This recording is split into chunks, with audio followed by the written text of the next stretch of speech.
Cricket के दीवाने दुनिया के हर एक कोने में देखने को मिल जाएंगे और कल से तो आईपीएल का मैच शुरू होने वाला है। कोलकाता नाइट राइडर्स और रॉयल चैलेंजर्स बेंगलुरु के बीच कोलकाता के ईडन गार्डन में कल पहला मैच खेला जाएगा। लेकिन इस मैच से पहले यानी आईपीएल से पहले बीसीसीआई ने कई एक नियम में बदलाव कर दिए हैं। वो नियम क्या है जानने के लिए वीडियो के लास्ट तक जरूर बने रहिए। साथ ही जिसने भी मेरे चैनल को लाइक और सब्सक्राइब नहीं किया है फटाफट पहले वो कर लीजिए। अब मैं आपको एक एक करके नियम के बारे में बताऊंगी। पहले जो नियम में बदलाव किया गया है वो है slow over rate. Slow over rate आप लोगों को पता ही होगा और इसकी वजह से पिछले मैच में हार्दिक पांड्या और ऋषभ पंत को बैन कर दिया गया था। इसकी वजह से कप्तान को बैन किया जा रहा था, लेकिन अब कप्तान बैन नहीं होंगे, लेकिन डीमेरिट अंक जरूर दिए जाएंगे।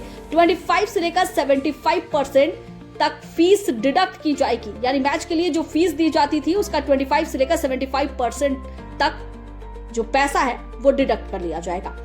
दूसरी जो महत्वपूर्ण नियम में बदलाव है वो सलाइवा का इस्तेमाल है, यानी लार के इस्तेमाल पर जो बैन लगी थी वो अब बैन हट गई है, यानी खिलाड़ी मैच के दौरान लार का इस्तेमाल कर सकता है।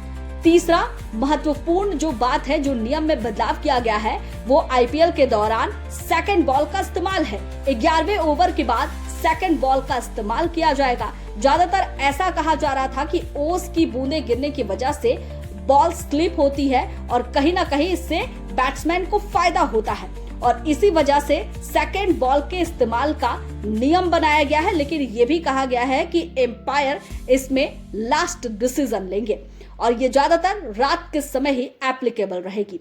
अब आगे बढ़ते हैं। अब आगे जो नियम है वो है impact player rule. Impact player rule क्या है?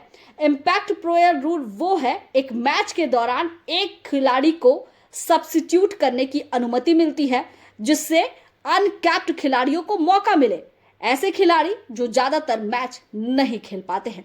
तो कहीं ना कहीं इम्पैक्ट प्लेयर रूल में अब थोड़ा बदलाव किया गया है, यानी इम्पैक्ट प्लेयर रूल लगाया गया है और इस रूल के तहत नए खिलाड़ियों को चांस मिलेगा।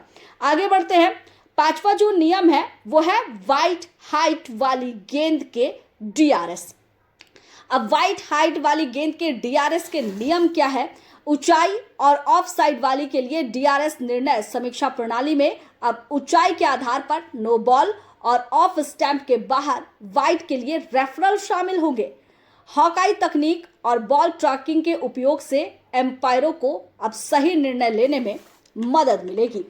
छठा जो रूल है वो है player replacement rule.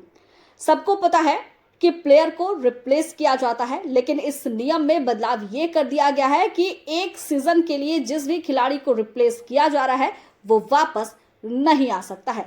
Substitute contract जरूर है, लेकिन इसके बावजूद भी पूरे दस्तावेज बीसीसीआई के पास जाएंगे और वहीं का निर्णय फाइनल होगा।